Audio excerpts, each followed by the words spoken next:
Fear as a weapon. How others use your fears against you. And the Stoic defense. Welcome to Dark Stoic. Today, we explore the weaponization of fear, how manipulators, institutions, and even those closest to you identify your deepest terrors and use them as chains to control your every move. We will dissect the anatomy of fear-based manipulation, expose the tactics of those who profit from your anxiety, and arm you with the ancient Stoic defenses that have protected the minds of emperors and slaves alike for over 2,000 years. Fear is the oldest weapon known to humanity. Before the first sword was forged, before the first arrow was carved, fear was already being deployed as a tool of control. It requires no physical strength, no army, no treasury. It only requires knowledge of what terrifies you and the willingness to exploit that vulnerability without mercy. Right now, as you listen to these words, there are people in your life who have cataloged your fears. They have watched you flinch. They have noted what makes you hesitate. They have filed away every anxious confession you have ever made, and they hold this information like a loaded weapon, ready to deploy it the moment you step out of line or threaten their control over you. This is not paranoia. This is the reality of human social dynamics that most people are too uncomfortable to acknowledge. The Stoics understood this truth over 2 millennia ago, and they developed psychological armor that remains unmatched to this day. Seneca wrote, "We suffer more often in imagination than in reality." This single observation contains the key to understanding why fear is such an effective weapon.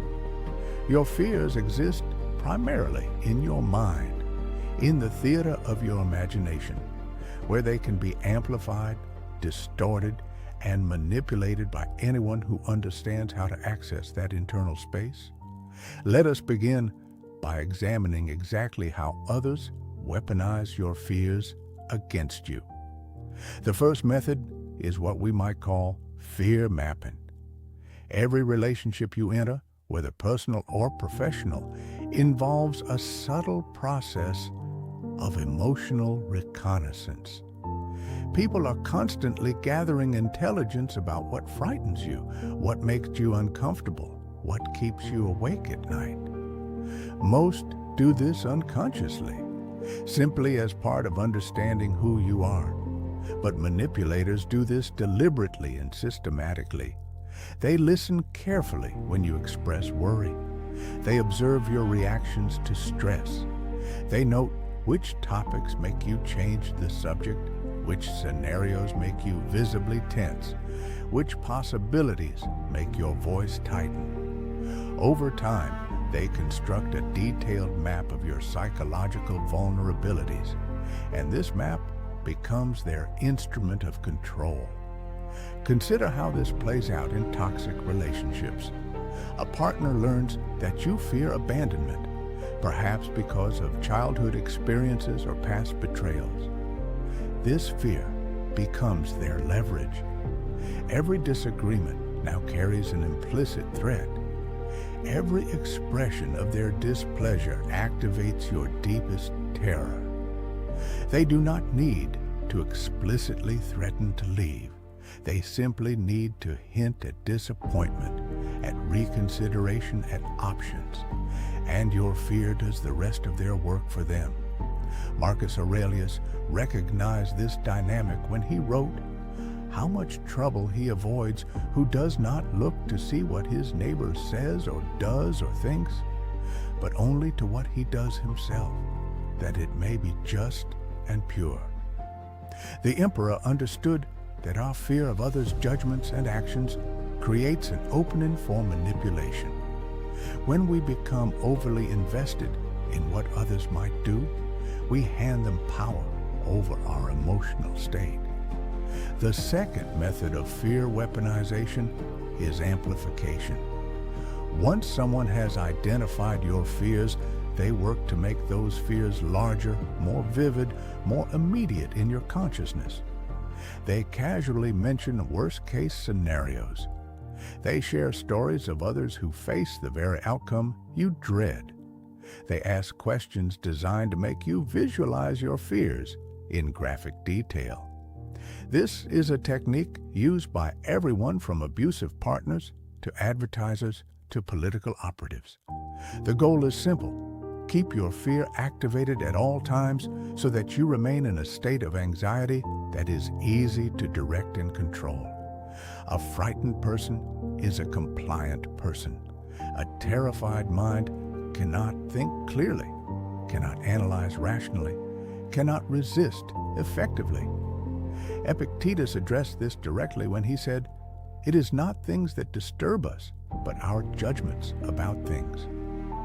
The amplification of fear works because it targets our judgments, our interpretations, our mental representations of possible futures. The manipulator does not create actual danger in most cases. They simply inflate your perception of danger until it overwhelms your capacity for reason. The third method is isolation through fear. Manipulators understand that fearful people seek safety, and they position themselves as the sole source of that safety. They systematically use fear to separate you from other support systems, other perspectives, other sources of strength. They suggest that family members do not understand you and might judge you. They imply that friends are not trustworthy and might betray your confidences. They warn that the outside world is more dangerous than you realize, and only they can protect you from its threats. Gradually, your world shrinks until they stand at its center, the only apparent refuge from the fears they themselves have cultivated. This is how cults operate. This is how abusive relationships maintain their grip. This is how authoritarian systems keep populations docile. The formula never changes. Create fear, position yourself as the solution to that fear, eliminate alternative sources of security. Seneca observed, "It is not that we have a short time to live, but that we waste a lot of it. Life is long enough, and a sufficiently generous amount has been given to us for the highest achievements if it were all well invested."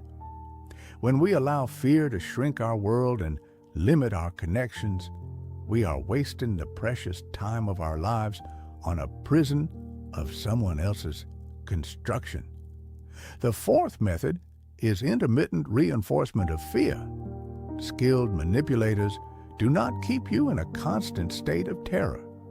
That would eventually exhaust your fear response and potentially wake you up to what is happening. Instead, they create cycles of fear and relief, threat and reassurance, punishment and reward. This pattern is devastatingly effective because it creates addiction. Your brain becomes hooked on the relief that follows fear, the calm after the storm, the approval after the criticism. You begin to feel grateful for the absence of threat, as if peace were a gift they bestow, rather than a basic condition of healthy relationships. This is the psychological mechanism behind trauma bonding, the mysterious attachment that victims often feel toward their abusers. The manipulator becomes associated with both the source of fear and the source of relief, making them seem essential to your emotional survival. Now let us examine the larger systems that weaponize fear against entire populations. Every institution that seeks to control human behavior eventually discovers the power of fear. Governments learn that frightened citizens are easier to govern. They accept more surveillance, more restrictions, more incursions on their liberty when they are afraid. The specific threat changes with the times, other nations, crime, terrorism, disease, economic collapse, but the mechanism remains constant. Media organizations discover that fear generates attention, and attention generates revenue. Every headline is crafted to trigger your threat detection systems. Every news cycle is structured to leave you anxious for the next update, the next development, the next reason to worry. You are not being informed. You are being farmed for your attention, and fear is the most reliable crop. Advertisers learned that fearful consumers are motivated consumers. Fear of rejection drives sales of beauty products. Fear of inadequacy drives sales of self-improvement programs.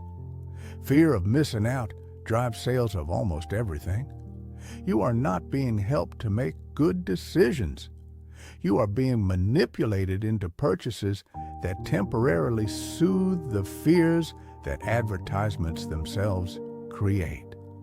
Marcus Aurelius, despite being the most powerful man in the known world, understood the corrupting nature of these systems. He wrote, "The object of life is not to be on the side of the majority, but to escape finding oneself in the ranks of the insane." The emperor recognized that mass movements, popular opinions, and collective fears often represent a form of shared madness that the wise individual must resist. This brings us to the Stoic defense against fear-based manipulation. The first element of this defense is recognition. You must learn to see fear manipulation as it happens, to identify the moment when someone is attempting to access your vulnerabilities and use them against you. This requires honest self-inventory. You must know your own fears before others can weaponize them. Sit with your anxieties, catalog them, understand their origins and their triggers. This is not pleasant work, but it is essential. You cannot defend territory you have not mapped. When you clearly understand what you fear and why, you can recognize when someone is attempting to manipulate those specific pressure points. Epictetus taught, "Make the best use of what is in your power, and take the rest as it happens." Your fears, your reactions, your judgments are within your power to examine and modify. The external events that trigger fear are not within your power, but your response to those events absolutely is. The second element of the Stoic defense is what we might call fear examination. When you feel fear arising, whether in response to a direct threat or someone's manipulation, you must immediately subject that fear to rigorous analysis. Ask yourself, what specifically am I afraid of? Is this fear based on evidence or imagination? What is the worst realistic outcome? And could I survive it? Who benefits from my fear in this situation? Am I being manipulated into an emotional state that serves someone else's interests? Seneca prescribed this exact practice when he wrote, "We are in the habit of exaggerating or imagining or anticipating sorrow." The Stoic examines fear rather than simply experiencing it. This examination creates distance, and distance creates choice. You cannot be easily manipulated by a fear that you have already dissected and understood. The third element is what the Stoics called premeditatio malorum, the deliberate contemplation of misfortune. This may seem counterintuitive. Why would thinking about bad outcomes protect you from fear manipulation? The answer lies in the psychology of anticipation. When you have already imagined the worst possibilities, when you have already sat with the images of loss, failure, rejection, even death, those possibilities lose their power to shock and destabilize you. Manipulators rely on surprise, on catching you unprepared, on threatening outcomes you have not yet faced in your imagination. When you have already visited those dark territories in your mind, you cannot be easily herded there by someone else. Marcus Aurelius practiced this daily. He wrote, "Begin each day by telling yourself, 'Today I shall be meeting with interference, ingratitude, insolence, disloyalty, ill will, and selfishness.'" The emperor did not engage in this practice to become pessimistic. He did it to become prepared, to rob these negative experiences of their power, to disturb his equanimity. The fourth element of the Stoic defense is the radical acceptance of what cannot be controlled. Most fear is fear of outcomes we cannot determine. We fear death, but death will come regardless of our fear. We fear rejection, but others' opinions are beyond our control. We fear loss, but everything we have was always temporary. The Stoic recognizes that fearing the inevitable or the uncontrollable is a form of madness. It does not protect us. It does not prepare us. It only creates suffering in advance of suffering, giving us the pain of dreaded events even when those events never materialize. Epictetus stated this with characteristic bluntness. There is only one way to happiness, and that is to cease worrying about things which are beyond the power of our will. When you internalize this truth, an enormous portion of your fears simply dissolve. You cannot be manipulated through fears you no longer carry. The fifth element is the cultivation of what the Stoics called apatheia, often mistranslated as apathy, but more accurately understood as freedom from destructive passions. This is not emotional numbness. It is the state of having emotions appropriate to circumstances rather than emotions manufactured by manipulation. A person who has achieved some measure of apatheia can feel concern without panic, caution without terror, sadness without despair. Their emotional responses are proportionate and under their direction. They cannot be easily pushed into excessive states that cloud their judgment and create openings for control. Seneca described this condition when he wrote, "True happiness is to enjoy the present, without anxious dependence upon the future, not to amuse ourselves with either hopes or fears, but to rest satisfied with what we have, which is sufficient." The person who rests in sufficiency cannot be easily frightened by threats of loss. The sixth element of the Stoic defense is the development of genuine courage. The Stoics did not eliminate fear. They transformed their relationship with it. They understood that courage is not the absence of fear, but the determination that something else is more important than fear.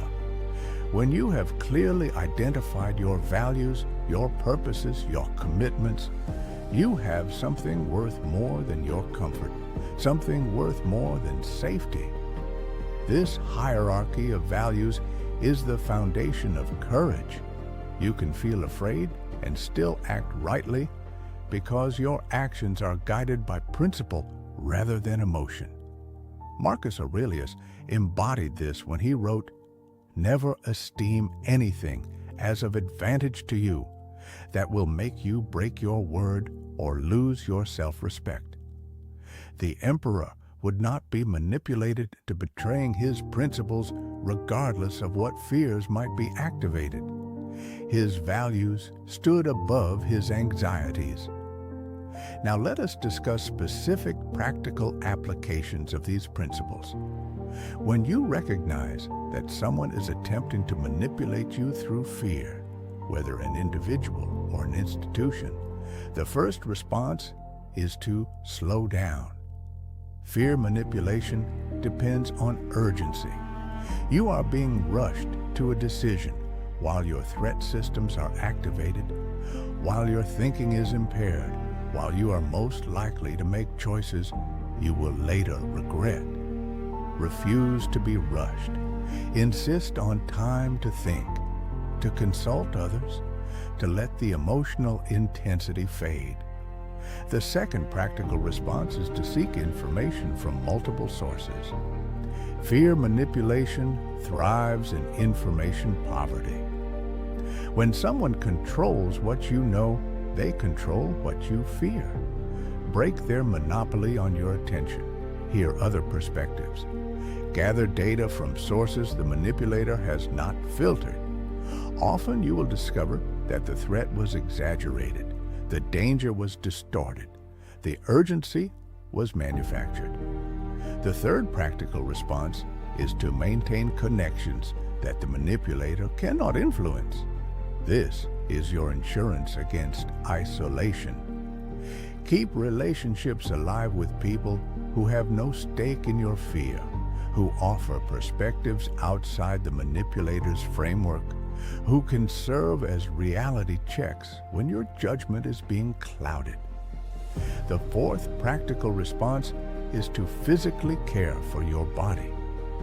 This may seem unrelated to psychological manipulation, but it is deeply connected. Fear responses are physiological.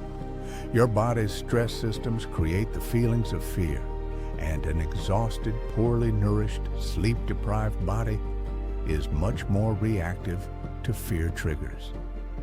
When you maintain physical health, you raise the threshold of activation for your fear responses. You become harder to destabilize. The fifth practical response is to regularly practice the Stoic exercises. Read the ancient texts. Engage in morning and evening reflection. Journal about your responses to difficult situations. The Stoic defense is not a theoretical understanding. It is a set of skills that must be developed through consistent practice. Like any skill, it weakens with neglect and strengthens with use. Let us address a sophisticated objection at this point. Some will argue that fear is sometimes appropriate, that there are real dangers in the world, and that the Stoic approach could lead to reckless disregard of genuine threats. This objection misunderstands the Stoic position. The Stoics were not foolish. They did not recommend ignoring actual dangers. Marcus Aurelius led military campaigns. Seneca navigated the deadly politics of Nero's Rome. Epictetus survived slavery. These were not naive men who failed to recognize genuine threats. What the Stoics opposed was not appropriate caution, but disproportionate fear, not reasonable concern, but paralyzing terror, not intelligent risk assessment, but emotional manipulation. The goal is to fear only what deserves fear, only to the degree it deserves, and only in ways that lead to effective action rather than helpless anxiety. Seneca made this distinction clear when he wrote, "Let us take things as they come. We should not give way to fear." The key phrase is give way to. We may acknowledge danger, we may feel the first stirring of concern, but we do not surrender to fear. We do not allow it to take the wheel. We process it, evaluate it, and respond with reason rather than panic. This Stoic approach becomes increasingly important as fear manipulation becomes increasingly sophisticated. We live in an age of unprecedented access to our attention and our emotions. Algorithms learn what frightens us and feed us content, designed to activate those fears repeatedly. Political operatives conduct research to identify the threats that will most reliably drive behavior. Commercial interests map our insecurities with scientific precision. You are under assault by fear manipulation every time you open a screen, enter a store, or consume news. The ancient defenses have never been more necessary than they are today. And yet, the opportunity here is significant. Most people are completely undefended against these attacks. They have never examined their fears. They have never questioned the narratives that generate anxiety. They have never practiced psychological techniques that create resistance to manipulation. They are easy targets. When you develop the Stoic defense, you separate yourself from this vulnerable majority. You become difficult to control, difficult to frighten into compliance, difficult to herd toward choices that serve others at your expense. This is a form of freedom that most people will never taste because they are not willing to do the difficult inner work that freedom requires. Marcus Aurelius wrote, "You have power over your mind, not outside events. Realize this, and you will find strength." This is the ultimate Stoic promise. External manipulators can attempt to access your fears. They can create situations designed to trigger your anxieties.